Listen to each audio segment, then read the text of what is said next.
Witam się, Michał. Pozdrowienia dla wszystkich kibiców Piasta Gliwice. Dziękuję. Prosto z Białegostoku.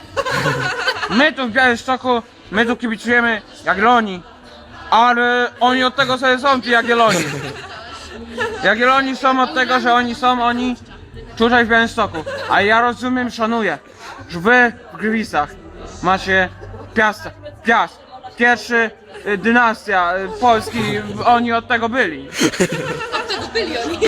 Lech, Czech i Rus. Z tego oni byli. A wiesz dlaczego Polska powstała w Gnieźnie? Bo Krakowa jeszcze nie było. Nein. Bo Lech, nasz praprzodek, nasz. Od tego był on. Od tego on był. Przyszedł i zobaczył. Powiedział tak. Prasłowiańska grusza chroni w swych konarach plebejskiego uciekiniera.